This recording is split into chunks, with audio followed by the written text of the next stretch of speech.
Então, primeiramente, eu gostaria de explicar, justificar um pouco a imagem da capa do livro, porque eu escolhi Ísis, Horus e Osíris para a capa do livro, porque hoje ela é utilizada pelos geneticistas como símbolo egípcio da procriação de genética, né? É o símbolo na história grega da mulher que foi fertilizada pelo pênis do marido morto, né? O corpo do irmão Osíris, que depois se torna o pai dos filhos que ela gerou. Ela o encontrou decapitado, todo recortado, dentro das águas do rio Nilo, onde ela junta os pedaços do corpo e não encontra o órgão genital. Então, ela constrói um órgão genital em barro, só para a vida, e consegue ter filhos do irmão falecido, que foi morto por um irmão também.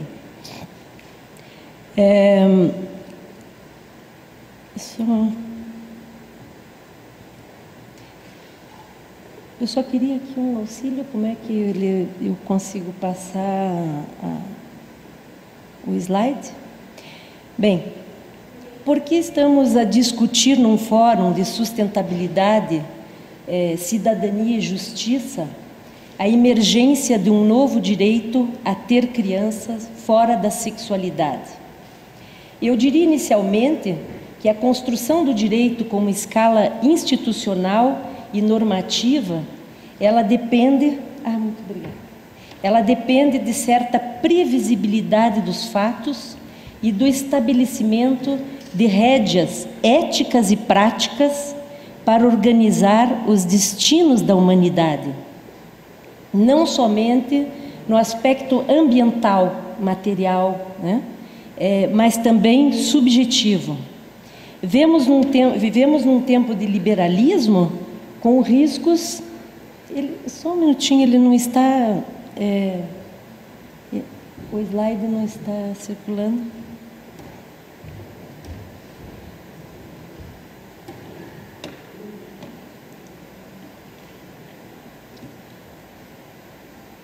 Sim, e para fazer...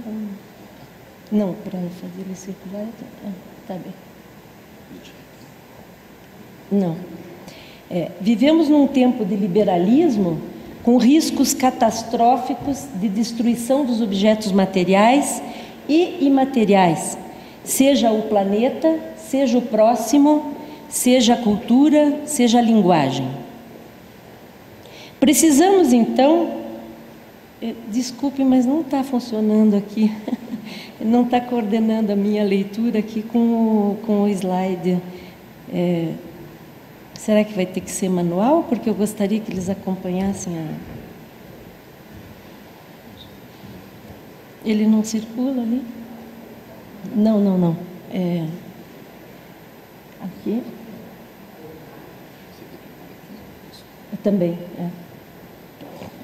Porque eu preciso da leitura.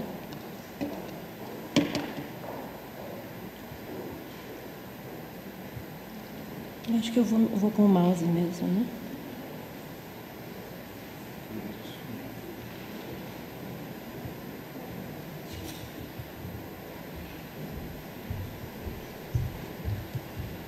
Ele não está aparecendo. Vivemos em tempo de tecnologia. Ela nos causa problemas também.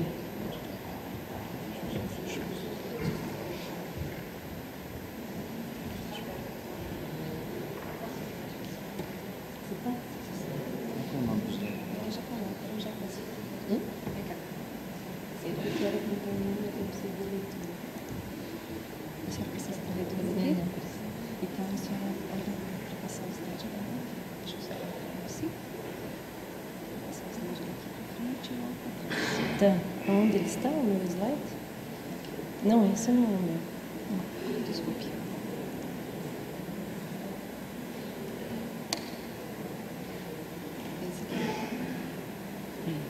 Eu quero ele aberto para poder ler. E é por aqui? Isso, aqui. No vídeo. Bem, não é à toa que isso aconteceu, porque eu vou falar justamente sobre os problemas da tecnologia na procriação médica assistida. Então, voltando, vivemos num tempo de liberalismo com riscos catastróficos de destruição dos objetos materiais e imateriais, seja o planeta, seja o próximo, seja a cultura ou seja a própria linguagem. Precisamos então refletir como salvar o planeta e a humanidade como ser de linguagem. Trata-se de uma discussão ecológica e antropológica. Há uma crise ambiental e civilizatória que a acompanha, cujas causas ainda não são identificadas. Tanto que agradeço à doutora Graciele, que bem me introduziu aí falando da questão de que o direito precisa pensar na questão civilizatória e aonde vai colocar os limites de todas essas práticas. No tocante à procriação humana, verifica-se que as profundas mutações sociais que estão sendo estimuladas pelo desenvolvimento da tecnologia transformam a noção de família para as futuras gerações. A procriação medicalmente assistida separa o sexual da procriação e força o direito a mudar a noção de filiação e parentesco, saindo da genealogia baseada nos dois sexos naturais e nas referências geracionais. Desembocamos, então, nas questões da continuidade da espécie, da transformação da linguagem e, obrigatoriamente, na questão da adoção de crianças. Resta, então, ao mundo jurídico saber como o direito, tomado como instância simbólica, a qual influencia sobre o superego, tanto coletivo como individual, vai transmitir o ponto de negatividade fundante da lei. O que é isso? O interdito, que é a função básica, fundamental do sistema do direito enquanto instância linguística, enquanto instância organizadora da vida na sociedade. Isto é, sobre qual ponto de interdição ética e racional se fundará o próprio direito tomado como sistema repartidor de gozos toleráveis na sociedade. Isto sob o risco do próprio direito perder seu poder metafórico instituinte. É a função básica do direito, é a redistribuição dos gozos na vida social. Esse trabalho se faz culturalmente na sociedade e o direito, como dizem, vem depois, ou vem antes, ou vem junto, organizando e estabelecendo leis. Aqui eu estou falando no direito não só como direito positivo, estou falando no direito e não só como ciência jurídica atual, moderna. Estou falando no direito enquanto construção de escala institucional desde dos tempos da pré-história da humanidade. Neste movimento coletivo, inédito, indaga-se então qual será o interesse geral da sociedade humana em instituir uma nova norma de filiação e parentesco que atingirá a todos e a todas, fundada na indiferença sexual e de gerações e na ausência de sexualidade. E se existe um novo direito a ter ou a fabricar crianças. Eu vou trazer aqui um pouco do direito comparado, falando da França, da Alemanha, um pouco do que está acontecendo na Europa, porque eu estou morando lá há 8 anos, então gostaria de trazer o que se passa lá, diferentemente do Brasil. Na França, apesar da nova lei 2013-404 ter aberto a possibilidade de casamento para as pessoas do mesmo sexo, mesmo a contrassenso da grande maioria da população tradicionalista, ainda não é permitido, em tais casos, a procriação humana assistida. Porque a França exige diagnóstico constatado de esterilidade, o que não é o caso das práticas homossexuais. Igualmente, o recurso à gestação substitutiva, vulgarmente falado no Brasil, mãe de aluguel, esse recurso é estritamente proibido mesmo para casais heterossexuais franceses, caracterizando um delito passível de prisão e de multa. Existe um projeto de lei sério, de muita discussão no âmbito jurídico francês, prevendo tipo penal, buscando evitar a mercantilização, a objetalização do ser humano, do corpo humano. Neste tema, o caso mais paradigmático na França é o caso da família Menesson. A família Menesson trata-se de um casal heterossexual que fez a procriação médica assistida através de mãe substitutiva nos Estados Unidos, porque na França é proibido, mesmo para os heterossexuais, como já dissemos. E no ano 2000 nasceram as gêmeas Menesson, da inseminação de um óvulo da Madame Menesson, da senhora Menesson, com o óvulo de uma amiga do casal e com o esperma do senhor Menesson. E nos Estados Unidos, esse embrião foi portado por uma mãe de aluguel de ventre californiana.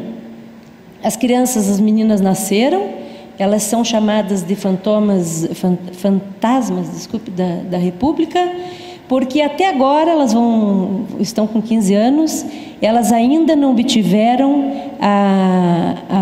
o registro no Estado Civil e nem o reconhecimento da filiação, porque a França, o direito francês discute, tem dúvidas quem é a mãe das duas crianças. Se a amiga do casal que doou o óvulo, se a mãe substitutiva portadora, ou se a mãe que cria, a mãe de intenção, que é a senhora Menesson. O atual governo francês de François Hollande é um governo do Partido Socialista, um governo de esquerda, e foi baixada uma circular pela ministra da Justiça, Madame Taubira, determinando ao Poder Judiciário, através de circular, de registrar, de conceder pelo menos a nacionalidade para 4 casos paradigmáticos como o da família Menesson, porque essas crianças têm problemas com os documentos na escola, têm, enfim, problemas de direitos previdenciários, problemas de sucessão na França, vão ter a hora que tiverem direito hereditário, enfim, tem uma consequência enorme, todas essas questões de genealogia. Os juristas mais conservadores não aceitam a determinação de uma solução para a questão de estado civil de pessoa através de circular. Eles são muito diferentes do que a justiça brasileira, do que está acontecendo no Brasil, onde as corregedorias do Poder Judiciário determinam o registro de crianças nascidas de procriação assistida agora, mesmo sem a exigência de toda a documentação e de toda a averiguação pelo Ministério Público das condições em que foram criadas as crianças em laboratório e das condições dos casais homoafetivos. Eles citam, criticando com muito tradicionalismo, com muito rigor judiciário, fundamentados em princípios de direito, os exemplos daqueles que não podem pagar uma gestante substitutiva no exterior, porque os franceses, a mulher francesa não aluga útero, né? Eles vão alugar útero em países em desenvolvimento ou subdesenvolvidos. Citam também a fragilidade das crianças a nascer, porque está se fabricando um ser e esse ser vai ter questões sobre a razão de viver, por que é que vieram para a vida. Enfim, eu me lembro, quando era adolescente, que brigava com os pais, eu discutia, eu dizia por que me puseram no mundo, não pedi para nascer. Então a questão da razão de viver está ligada à questão da procriação. Eles citam também a fragilidade das próprias mães portadoras, né? As mães de aluguel, que geralmente estão na África, na Índia, na Tailândia, nos países asiáticos e mesmo no Brasil e no México, e criticam tudo isso porque tem restado muitas crianças que foram inseminadas em mãe portadora e que depois, por nascimento, com doença, com síndrome de Down, ou enfim, porque o casal homossexual ou heterossexual rompeu a relação de casamento, não voltam buscar nesses países a criança que foi inseminada. Então, a questão é realmente complexa. O caso mais paradigmático é de Gami, que é uma jovem portadora de síndrome de Down, nascida de gestação substitutiva, de mãe de aluguel. Na França chama-se GPA, Gestation par autrui, é uma gestação por outra mulher. Chama-se mãe portadora, aquela que carrega a criança no ventre, mas não é a mãe de sangue, a mãe genética. Ela foi abandonada, já é grande, ela foi abandonada na Tailândia porque o casal não quis mais.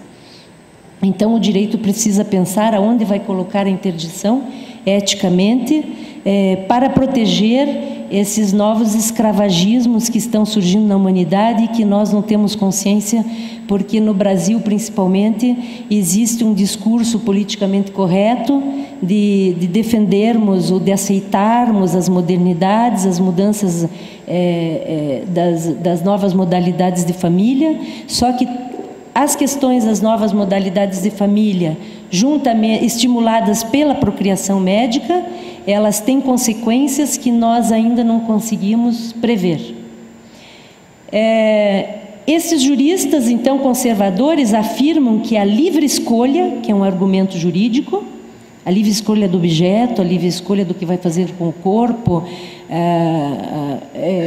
a livre escolha do objeto sexual, a livre escolha do objeto de relações íntimas, e o consentimento informado, que é um documento jurídico, ele não pode permitir algo antijurídico, que seria a objetalização e a mercantilização do corpo humano. Eles entendem que nesse delito, isso deve ser constituído em delito contra a espécie humana, assim como a eugenia. Neste aspecto, as discussões são profundas com relação ao controle de genes e de gametas pelos Estados Unidos, ao monopólio, e a venda dos espermas e dos óvulos que estão sendo exportados para todos os continentes. Tem filhos do mesmo esperma e com os mesmos óvulos da mesma mulher em todos os continentes. Os juristas liberais, porque aqui nós estamos não para discutir nem a favor nem contra, eu gostaria que ficasse bem compreendido que se trata de uma pesquisa científica sobre o assunto de mais de 20 anos, né? Este livro é o resultado de 4 anos de pesquisa rigorosa em doutorado, então difícil de construir esse discurso e de transmitir, porque são questões de discurso jurídico, são questões de discurso psicanalítico, são questões antropológicas complicadas para quem não tem a formação fundamental para acompanhar. Então, os juristas liberais franceses defendem o reconhecimento legal dessas crianças nascidas de técnicas médicas com base na Convenção de Nova York, de 1989, a qual consagra como princípio maior o interesse superior da criança. A Corte Europeia dos Direitos Humanos faz referência a este princípio, porém deixando larga margem de manobra aos Estados-membros da Comunidade Europeia, de proibir ou não a gestação substitutiva, a GPA, a mãe de aluguel. O que eles se limitam a dizer é que a Comunidade Europeia, a Corte Europeia, pede aos Estados-membros que respeitem o interesse superior da criança e a vida privada da criança. Então, aí, nós entramos na questão da separação entre o direito privado e o direito público. Até onde o Estado pode interferir nas questões íntimas e privadas do cidadão. E até onde ele, não interferindo, as questões íntimas e privadas interferem na vida social. Eu colocaria aqui, para sintetizar e deixar uma questão para quem se interessar pelo tema, pelo tema do direito da criança. Qual, então, seria o interesse superior da criança? Conhecer ou não a mãe portadora, ou ainda os genitores doadores de esperma e de óvulo? Porque muitos juristas liberais estão dizendo que a criança não tem interesse em conhecer a mãe originária. Isso vale para todas as crianças adotivas, mesmo que não tenham passado para a procriação. Será que as crianças adotivas conseguem excluir da sua vida, do seu psiquismo, totalmente a questão da sua origem genética, né? Porque elas trazem consigo toda uma riqueza genética, espiritual, enfim, antropológica da sua descendência genética. Então, é uma questão de até onde a genética, nós temos que valorizar e seguir sempre as demonstrações genéticas, ou nós temos que também considerar as questões da construção da linguagem, da subjetividade, das transmissões das nossas razões de origem e de viver, né? Porque para aqueles que são filhos originais, de pais originariamente genéticos e que nos transmitiram as 40 gerações, como disse a desembargadora Ana Carolina, tem 40 gerações aí atrás que nos sustentam. Como é que fica essa questão para aquele que veio do nada numa criação, num teatro cirurgical? Eu questiono se eu tendo vindo da área jurídica, se os juízes, se os jurisconsultos, se os promotores teriam ou têm já base suficiente, ou teriam que ter humildade para buscar outros conhecimentos para poder questionar o que é o interesse superior da criança. Porque todas as questões do direito da criança estão sendo analisadas a partir dos interesses dos adultos, ou pelo menos de como o adulto pensa a questão, ou aquilo que falta para o adulto, né? Porque não são todos os homossexuais que demandam ter crianças. É uma minoria homoafetiva que demanda a procriação, a homoparentalidade. Alguns dizem que essa demanda é pelo álibi do direito da criança, né? Na mesma linha de pensamento, na França, a França não permite o suicídio assistido medicalmente, como um novo direito a morrer. Por que eu falo isso? Porque a questão dos direitos de vida e dos direitos de morte é uma questão muito nova. Na época que eu estudei Direito aqui na Faculdade Federal, com 17, 20 anos, nunca se falou em direito à vida ou à morte, né? Direito a morrer é uma coisa onde não há Deus no raciocínio e que o ser humano é dono do próprio corpo. Eu digo que a questão da homossexualidade está intrincada à questão do suicídio assistido, porque temos um outro caso paradigmático que aconteceu em outubro de 2013, na Bélgica, que já autoriza o suicídio assistido, inclusive para menores de idade, desde que a criança tenha capacidade de discernimento. Foi autorizado o suicídio de Nancy, que havia se transformado em Natan, porque ela dizia que os pais queriam que ela fosse homem, que ela tinha 2 irmãos homens, que nunca enxergaram ela como mulher, que ela vivia conflituada psiquicamente num corpo de mulher, mas que ela se sentia homem.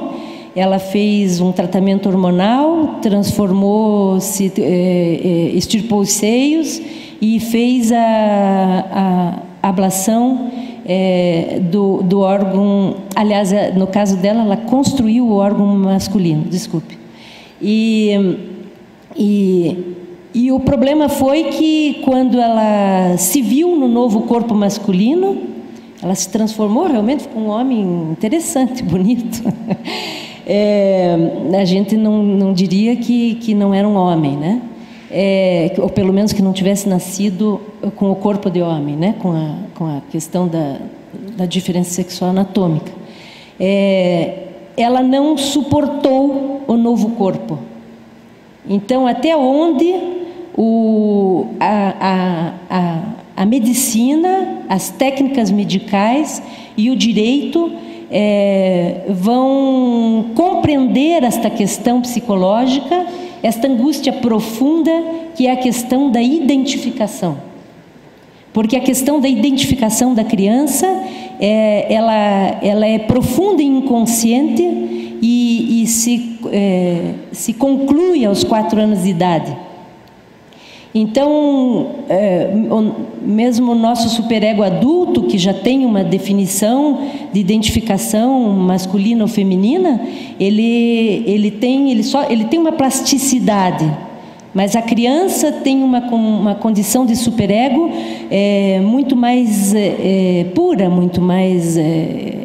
a matéria-prima ainda está ali in natura, né?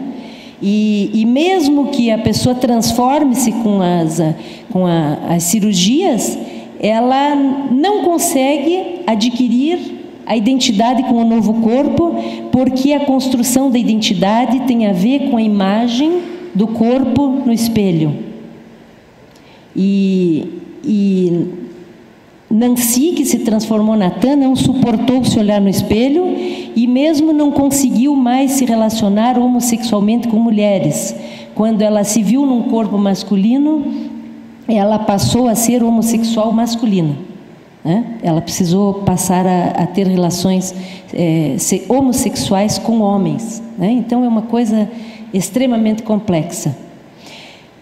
Face ao risco da desumanização, desenvolve-se profundas reflexões médicas, jurídicas, bioéticas, nesses novos tempos em que a medicalização dos corpos se impõe para o nascer, o viver e o morrer.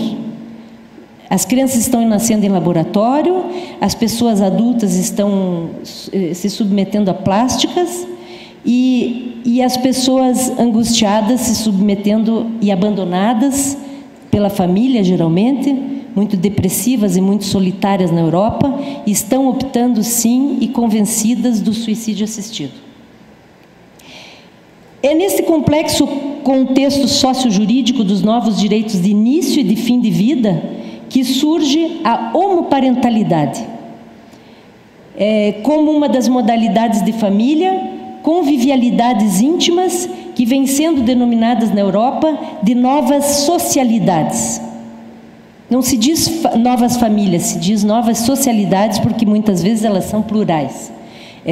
Hoje na Europa são famílias, são socialidades, às vezes com 3 casais, morando junto ou não, e tendo crianças entre eles ou fabricando em laboratório.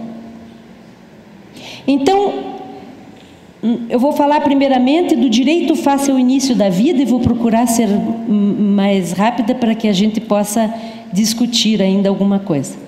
A transdisciplinariedade entre a psicanálise e o direito amplia então a noção de sujeito, considerando-o no seu aspecto inconsciente, e amplia também a noção de lei, concebendo-a como instância simbólica psíquica.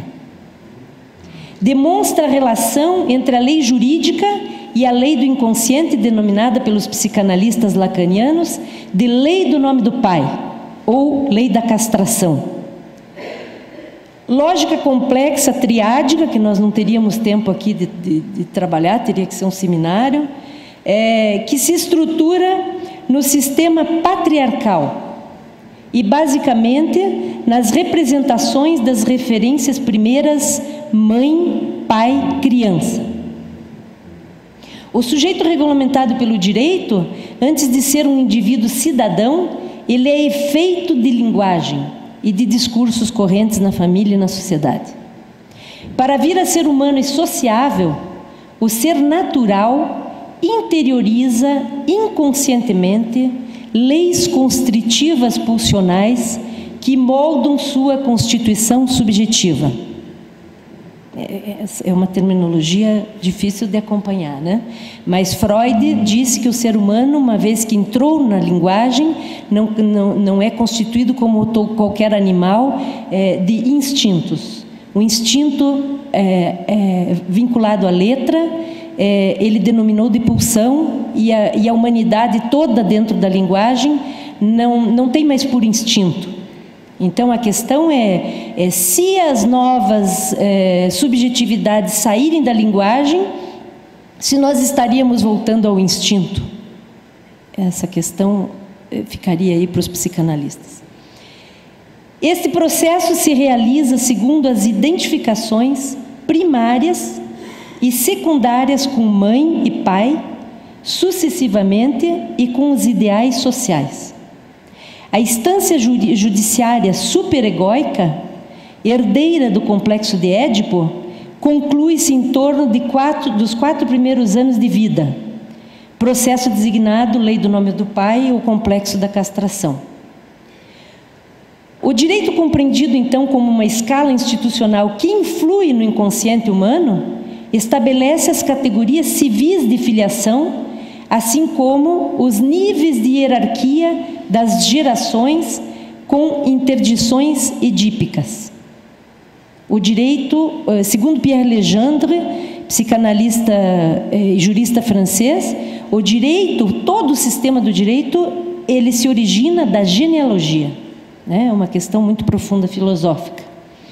Tanto que basta olhar a Bíblia ou as tradições persas e orientais, toda a construção normativa, ela descreve filho de fulano, de ciclano, né? E é lá que se embasa a previdência social, o direito sucessório, enfim. Essas classificações não são puras construções convencionais e estranhas aos sexos. Eles são coerentes aos corpos reais macho-fêmea. O direito e toda essa estrutura genealógica não segue quando diz sexos, para se inscrever aqui no fórum, por exemplo. Sexo, o direito considera o sexo, não as sexualidades. Então, não é uma questão de decidirmos quantos sexos existem, né? Sexo físico existem 2. né? Homem e mulher. Sexualidades, nós poderemos então abrir a discussão, quantas, né? Quantos tipos de heterossexualidade, quantos tipos de homossexualidade, quantos tipos de perversão. Neste sistema universal do direito, o laço de filiação que une uma criança a seus pais é tido então como bilateral, compreensível numa lógica de procriação sexuada. Pai, mãe, tio, tia, avô, avó, bisavô, bisavó. Parentesco, então, é um sistema simbólico de lugares. E, segundo os psicanalistas, o sistema simbólico, a interdição do incesto, não é proibir o incesto, é interditar o incesto a partir do lugar psíquico. O filho é interditado de se relacionar sexualmente com a mãe, não porque o direito proíbe ou o pai proíbe, porque internamente há uma interdição do incesto que vem desde os tempos antigos da humanidade, por um saber de preservação da espécie. E aí o direito incorpora esse saber, proibindo as relações até a terceira geração. Terceira ou quarta geração, agora não me recordo mais. O homem, então, segundo Pierre Legendre, que é o grande jurista psicanalista francês, vem ao mundo para assemelhar-se ao outro homem. Então, o ser humano é uma questão de assemelhar-se. Assemelhar-se a quem? Ou ao quê? A construção subjetiva não é somente reprodução de células. Ela depende da transmissão simbólica da linguagem e da reprodução do interdito. O interdito é uma palavra que o direito às vezes não usa muito, usa mais proibição, mas na verdade está se falando do ponto de limite ético. Ao tudo fazer, ao tudo gozar e ao tudo dispor. A humanização se faz então através de um trabalho cultural de interdição das pulsões inconscientes, infantis e da agressividade, com atos e linguagens coerentes. A fabricação do homem não é somente genética, ela é também ética. Ela é fundada no princípio especular. Coisa complexa é o ser humano. E linda, né? Porque o que é o princípio especular e o que nos faz diferente dos outros animais? Nós não somos bonobos, né? Os médicos pesquisam muito o macaco para dizer, para tentar entender a nossa condição. O princípio especular é um processo que depende de um arranjo que inscreve os traços de memória, enlaçando coisa, copo, imagem, a imagem do copo, o som, copo, e a palavra copo.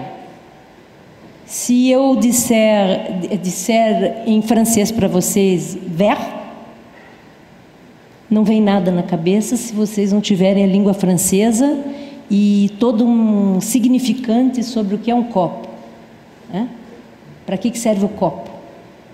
Uma outra pessoa que não compreendesse iria utilizar o copo não para pôr água, iria pôr flores, o que é o significante. Então, os traços de memória não são traços cerebrais, são traços minêmicos, os psicanalistas dizem traço unário. São traços de significantes que se inscrevem no cérebro, nós não sabemos aonde, não é uma região orgânica palpável, e que se organiza num sistema de linguagem, segundo Saussure, que é inconsciente. Tem as suas diferenças gramaticais com as diferentes línguas, né? Francesa, inglesa, enfim, japonesa, mas o sistema de linguagem é humano e é universal.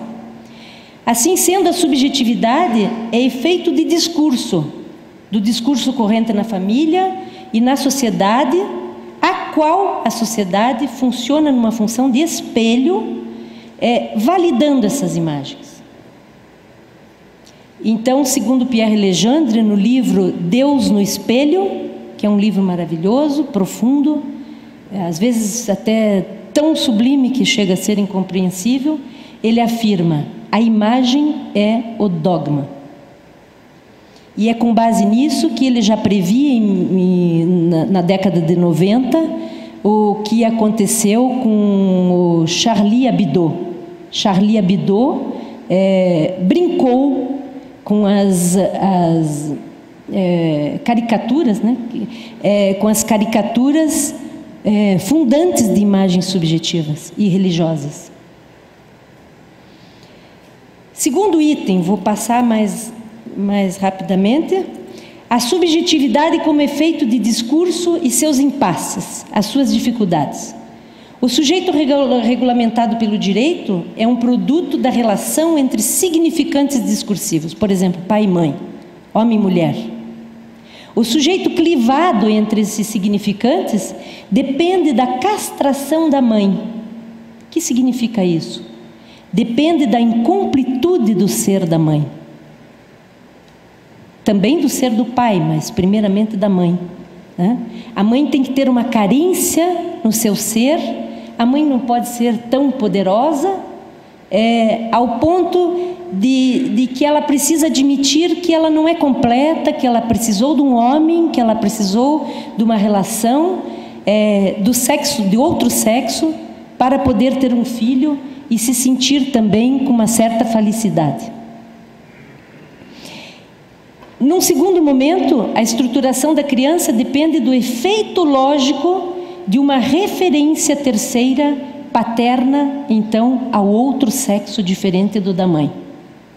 Então, a psicanálise e os psicanalistas aqui presentes poderiam discutir e trazer melhor para os juristas e ajudar a compreender quem é o sujeito de direito. A construção subjetiva e seus impasses não pode ser, então, concebida independente do lugar psíquico que o sujeito ocupa na sua família, instituição cujo operador é a filiação. A modificação das formas de aliança e de filiação influi, sim, sobre a subjetividade das crianças e sobre o modo como estas se representam os laços relacionais e a diferença sexual anatômica. Todo sujeito, homem ou mulher, segundo Freud, tem a conquistar a concordância entre sua identidade sexual psíquica e sua identidade sexual biológica, o que está se tornando cada vez mais difícil nesse processo civilizatório, nessas transformações. Tornar-se homem ou mulher exige um trabalho subjetivo de apropriação do sexo biológico. Enquanto não houver essa concordância, a pessoa fica lutando para se assumir ou lutando para um dia, quem sabe, chegar a uma concordância entre o sexo físico e biológico. Neste processo, a metáfora paterna, internalizada através dos discursos, protege o sujeito contra os gozos mortíferos e fora de norma. Então é preciso, sim, o pai no seio da família. Cada sociedade organiza seus limites, então, aos gozos através da educação. Observa-se, porém, que a organização do coletivo mudou através da mundialização e do liberalismo.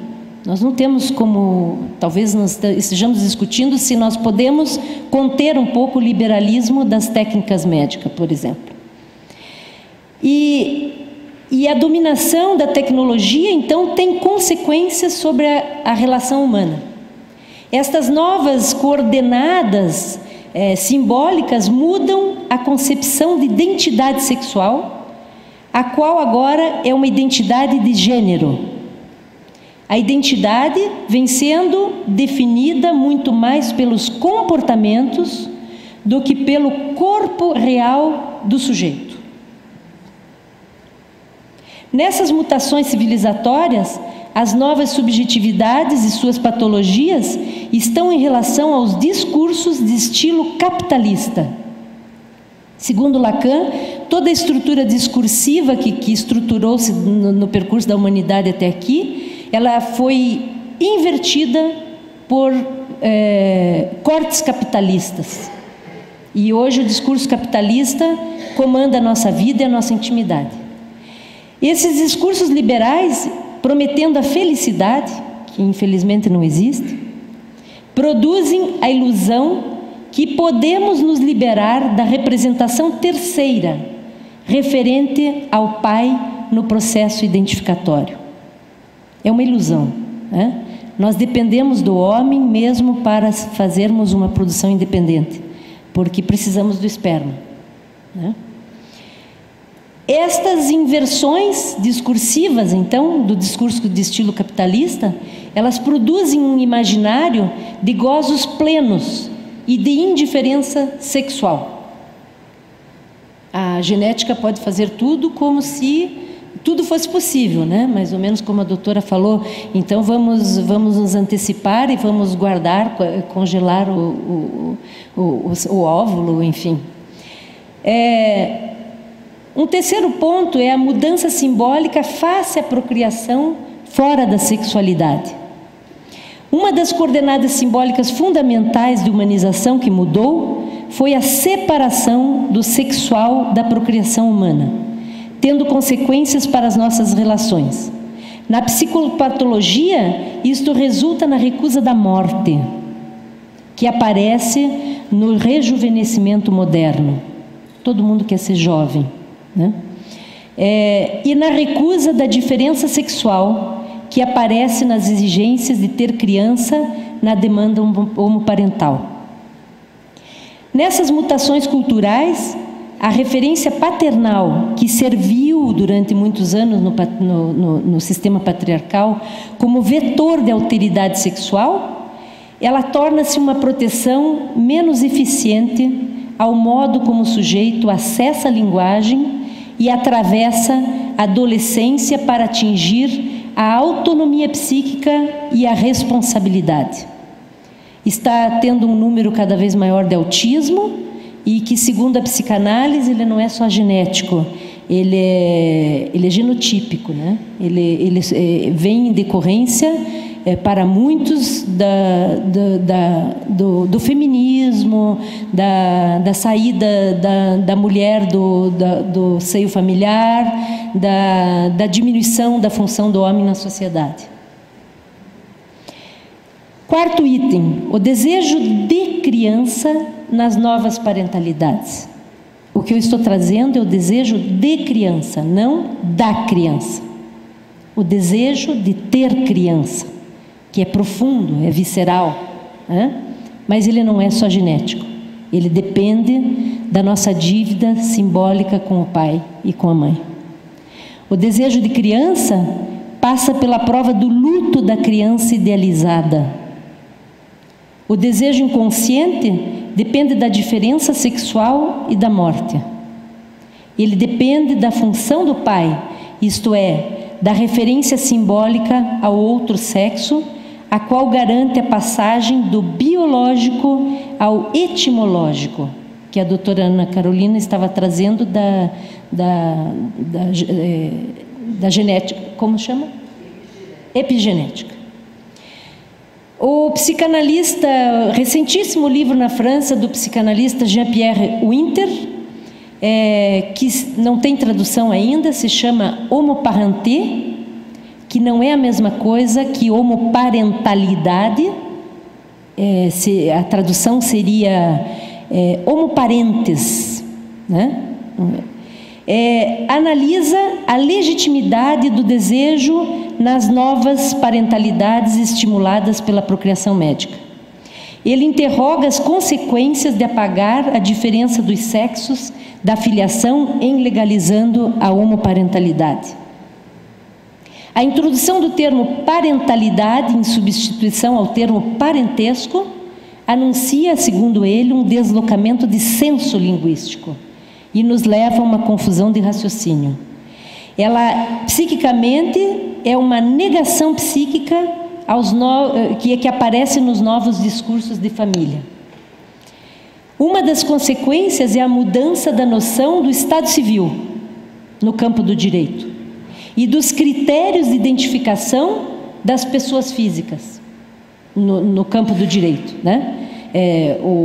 A pessoa física identificada como CPF, RG, enfim, registros notariais, né?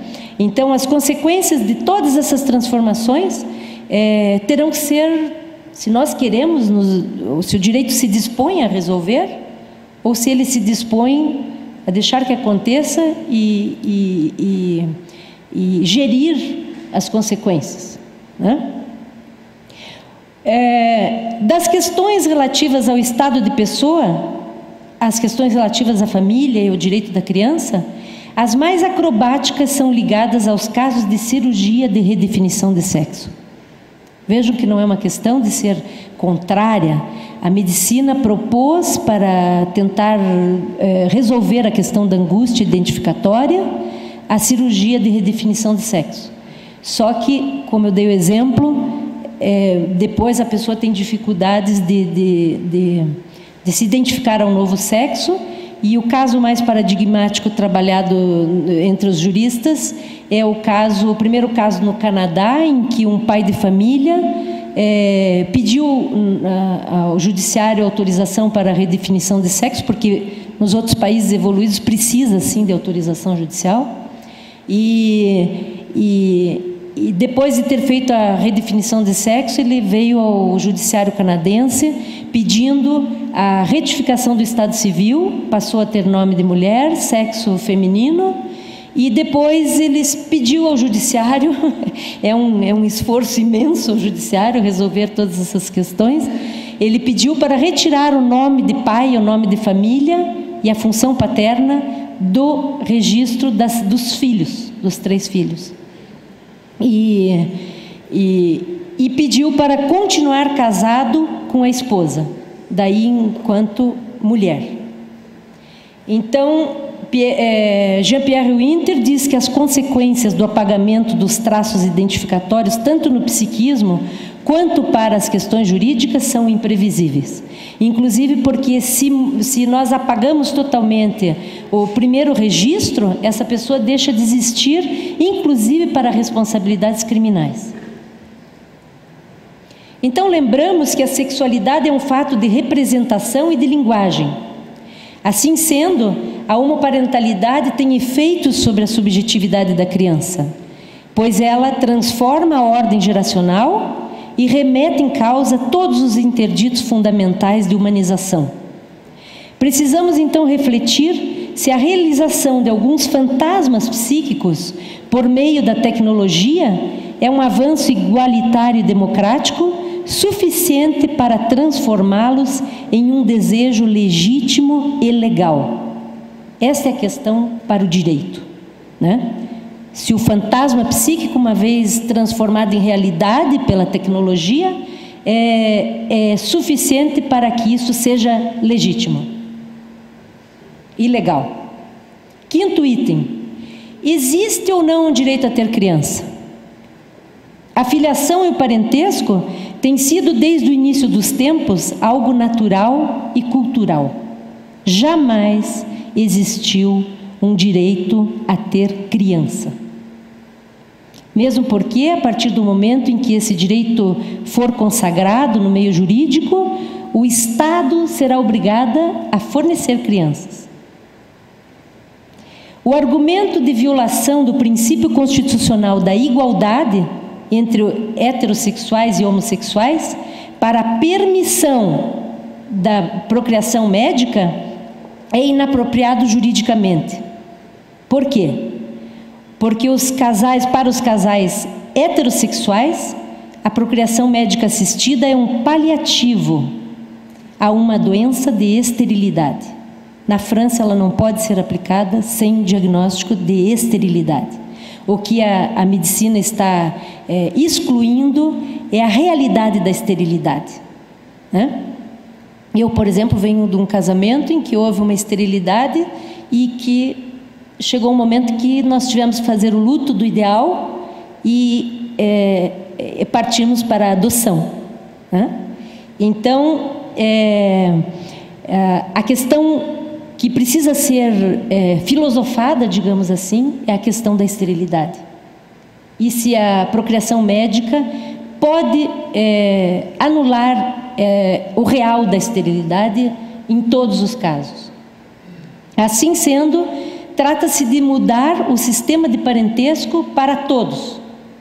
É uma aposta numa sociedade submissa ao procriativo artificial, liberada do impossível do amor e do mistério que habita o abismo entre a vida e a morte.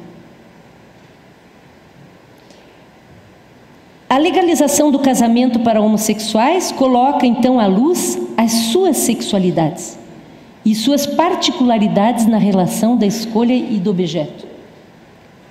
A legitimidade da sexualidade heterossexual, ao contrário, graças à diferença dos sexos, a torna obrigatória em vista da procriação. A ausência dessas relações sexuais no matrimônio civil entre heterossexuais é causa de anulação e de divórcio. Então, qual será será que a legalização da união homossexual impõe a obrigação de suas sexualidades como dever conjugal? Tem muitos que dizem que isso é um preconceito, um moralismo com relação, por causa da igreja, por causa da origem ocidental judaico-cristã, mas não é só uma questão religiosa. Não é por acaso que a igreja legaliza e impõe a prática heterossexual no casamento, e se isso não se consuma, pode sim anular o casamento, porque o interesse geral da humanidade é a continuidade da espécie humana. Não é por uma questão de moralismo. Teve, com certeza, muita coisa moralista na tradição judaico-cristã, mas a questão primeira é a questão da continuidade da espécie. Então, será que a legalização, desculpem repetir, a legalização da união homossexual impõe a obrigação de suas sexualidades? Como dever conjugal? Agora, é interesse da sociedade legalizar a prática homossexual? A gente pode não se incomodar, respeitar a prática homossexual, praticar a homossexualidade, enfim, está na moda. Os comportamentos homossexuais hoje estão na moda no mundo inteiro. Mas será que é interesse enquanto procriação, enquanto continuidade da espécie? Qual seria, então, a finalidade e o interesse geral para a humanidade? Estamos vivendo, então, uma subversão simbólica na linguagem, no discurso e na norma jurídica. É o sistema normativo, enquanto norma fundamental, que vai mudar, que está mudando. Não sei se o direito tem condições de impedir isso, mas tem que refletir sobre os destinos da civilização. Na indiferença dos sexos, uma outra violência que a diferença entre pessoas aparece. Uma sociedade de mortos que não legitima mais a procriação humana através de um laço amoroso e carnal. Um fantasma de imortalidade física, de clonagem. Porém, é pouco provável que um ideal social não legitime mais a procriação natural como norma. Pouco provável, porque senão a espécie não continua. Ou vai continuar controlada pelo meio científico. É nisto que a questão da produção de novas gerações não pode ser separada do exercício da sexualidade. E que a união homossexual legitimada desemboca, assim, na questão da filiação. Então, se nós vamos conceder, estamos concedendo a adoção por homossexuais, nós temos que decidir no sistema jurídico como isso vai ser feito. Esta é a grande questão da bioética. A filiação fora da sexualidade resulta na adoção da criança, se queremos manter o sistema de parentesco sem ocultar os terceiros que participam dos novos projetos de família. porque os terceiros estão sendo ocultados, os doadores de gen, as portadoras, enfim. Portanto, resta saber se a filiação deve continuar a inscrever cada um de nós, cada pessoa, na ordem de uma humanidade sexuada, ou se queremos romper com este modelo no qual se articulam a geração, né, a concepção, a diferença dos sexos e a diferença de gerações, segundo Sylviane Agacinski, filósofa formada por Lévi-Strauss. É a partir dessa tomada de posição social e jurídica também que poderemos orientar o enquadramento jurídico do laço de filiação e dos diferentes lugares que poderá ocupar cada protagonista das novas famílias. O direito terá que definir qual laço de filiação, qual nome e qual lugar ele reservará na lei jurídica ao terceiro participante desses projetos novos de família, o doador de gametas e a mãe de aluguel. Porque senão nós criamos novas minorias que são inadmissíveis, né? Na demanda de um direito a ter criança fora da sexualidade, as correntes de pensamentos jurídicos deverão fazer a escolha de organizar a genealogia, seja priorizando o laço da criança com suas origens primeiras, seguidas de um processo de adoção, isso é importante, ou dando prioridade desde o início ao laço da criança com os pais de intenção. O segundo modelo, que prioriza diretamente os pais de intenção, desde o início, ele tenta driblar a adoção. Ao meu ver, não é ético. Porque ele se apoia na ocultação das figuras dos terceiros e de suas funções nas relações sociojurídicas. No debate bioético, então, sobre o suposto direito a ter criança, trata-se de avaliar quem deverá ser privilegiado: os pais de intenção, ou os terceiros doadores de gameta, ou as gestantes substitutivas, ou a criança a nascer, ou a ser adotada, ou a sociedade e o interesse geral da sociedade de dar continuidade à espécie humana. A questão com relação ao direito da criança, então, é saber se podemos ou não privar a criança de sua filiação de origem. O fato de criar uma criança na dimensão de terceiro excluído, que seja o pai ou a mãe, que foi a condição para a sua concepção, confronta a criança, segundo os psicanalistas, a um desenraizamento voluntário e legitimado pela lei jurídica. E esse tipo de negação pode ir até a foraclusão psíquica, ou seja, um autismo, uma psicose, enfim, os psicanalistas teriam muito a dizer, talvez no próximo seminário. A constituição e a reprodução subjetiva, na sequência das gerações, tem por denominador comum a colocação em obra, então, do interdito. Contudo, nesta inversão discursiva, o sistema do direito, como instância que reparte o gozo na sociedade, aparece muito mais a serviço do liberalismo que ao serviço dos interditos fundamentais de humanização. O direito está a serviço do liberalismo em vários setores, não só nesse. Por isso, a angústia de todos nós, né, aumenta num mundo onde tudo é possível, onde o direito não coloca mais o limite. A psicanálise aplicada à casuística do direito, em relação com a procriação humana e a adoção homoparental, demonstra que pode haver aí risco, sim, de desmetaforização e, portanto, de saída do nível inconsciente da linguagem. A homossexualidade não pode ser erigida a uma identidade na classificação jurídica, porque em estatuto de pessoa, porque ela não é uma identidade, ela é mutável.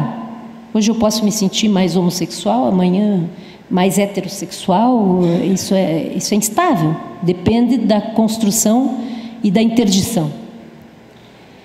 O princípio da precaução, o princípio jurídico, então, da precaução, é indicado para fazer face aos riscos da mudança do sistema simbólico de parentesco e da filiação para todos os cidadãos.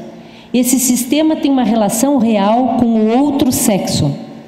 Ou então nós vamos sair do sistema patriarcal, quem sabe voltar para dar uma passadinha, estamos dando uma passadinha no sistema matriarcal, e ao meu ver eu criei um termo que eu brinco que nós estamos indo para um sistema transarcal, onde os indivíduos e todos nós temos dificuldades com as nossas identidades.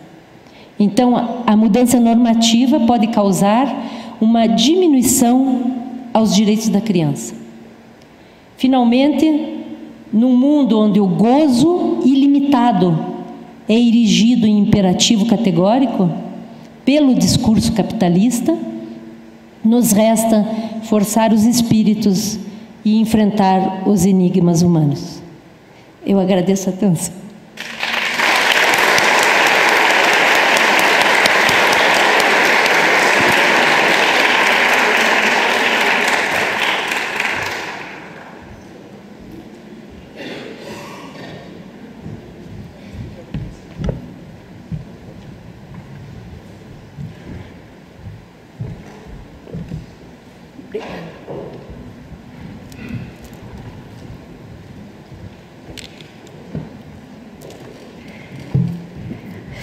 O tema realmente é palpitante, né? Mexe assim com todas as nossas expectativas de conhecimento a respeito, né, desses temas, né? É evidente aí a necessidade da transdisciplinariedade, né? O que o direito reconhece e não pergunta a psicanálise, né? Então, nós temos que realmente refletir e filosofar a respeito disso. Nós agradecemos. Eu até não sei se há possibilidade, não sei se há perguntas, algum questionamento. Sei que há uma questão de horário aqui, né? Então, eu pergunto à desembargadora Ana Carolina. Então, se houver... Pois é. Já tem uma senhora aqui que deseja fazer uma pergunta. Por favor, Delevaro.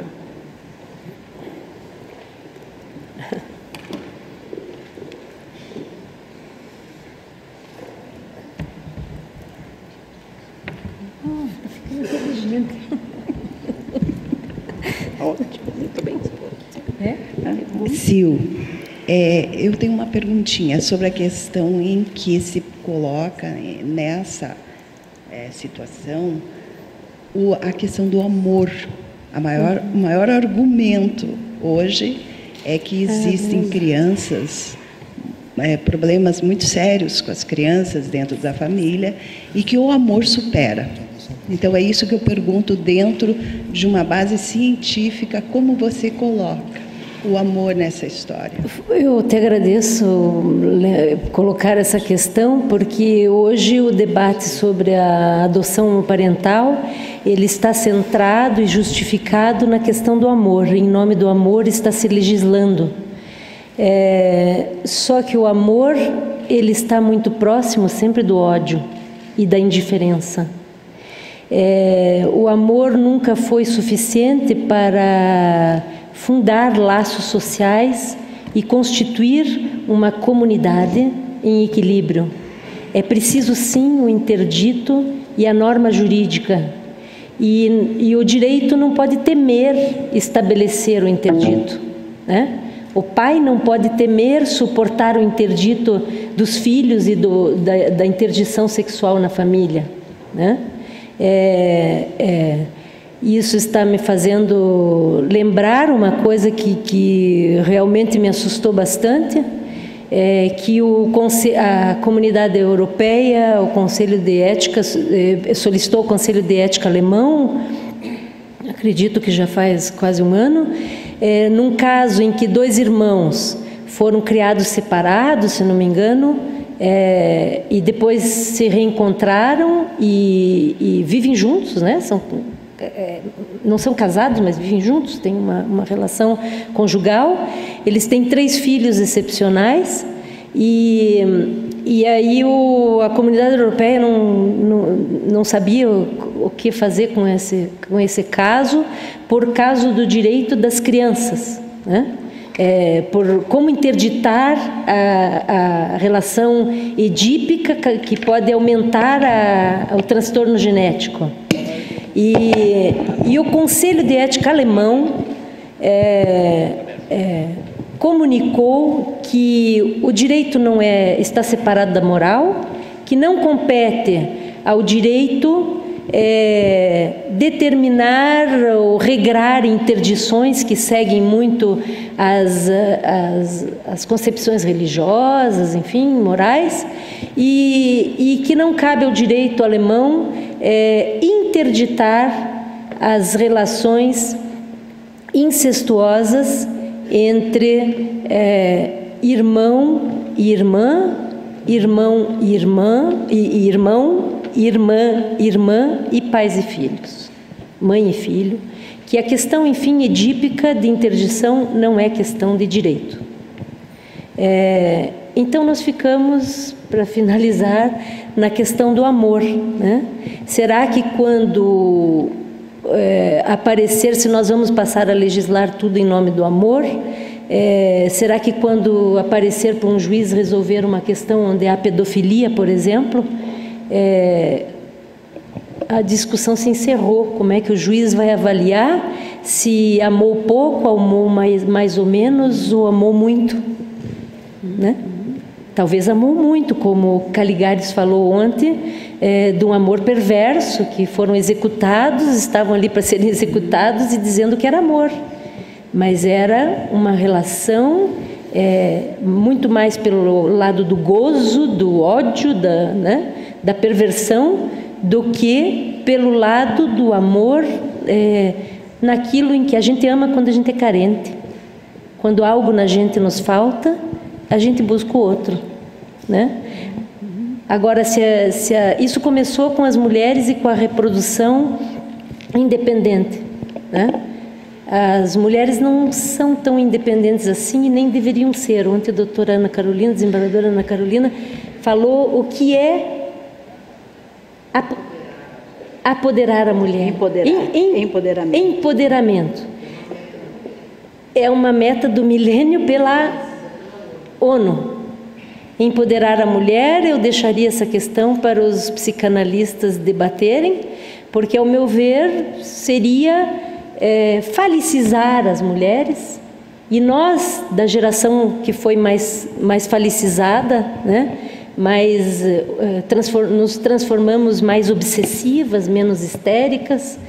Nós sabemos o quanto isso custou para a nossa felicidade, o nosso amor, as nossas relações íntimas, a sequência das nossas gerações. Então, fica aí, eu acho que não deveria ser uniformalizado o que seja apoderar, porque apoderar numa sociedade onde a mulher está sofrendo uma castração real, física, é uma coisa. Agora, dizer, por exemplo, para as nossas gerações, ou para mim, para minha mãe, que nós precisamos nos apoderar. Eu me lembro que a minha mãe falava muito no Dia Internacional da Mulher, e acho que foi a última palestra, ela disse: minha filha, você que estuda tanto isso, eu estava no começo lá estudando psicanálise, ela disse: o que eu digo no Dia da Mulher, no dia 8 de março? Eu pensei, eu digo, o que eu vou dizer para minha mãe dizer, né? Eu disse: diga para elas darem um passinho atrás. Eu acho que é assim que eu penso hoje, quando eu vejo o resultado da minha vida, das nossas vidas, do quanto os nossos filhos sentem a nossa falta.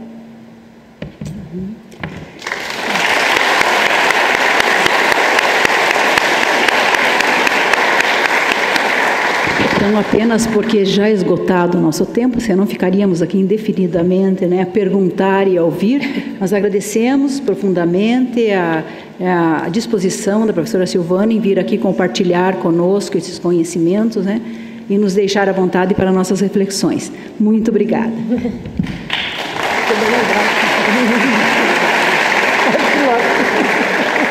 Eu queria uma foto tua comigo. Então, uma foto agora. Muito obrigada. Nós fazemos, né? Fazemos.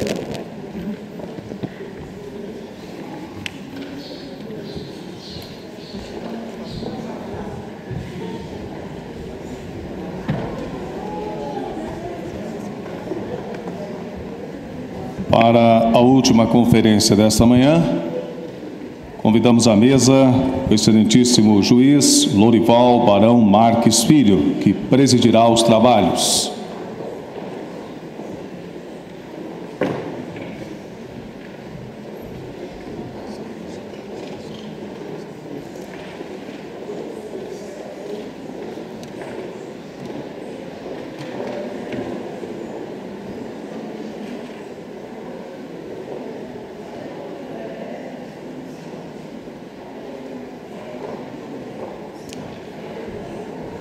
E os conferencistas, o professor doutor Alexander Roberto Zamprônio e a professora doutora Helena Cristina da Silva de Assis, que apresentarão o tema o impacto de poluentes ambientais.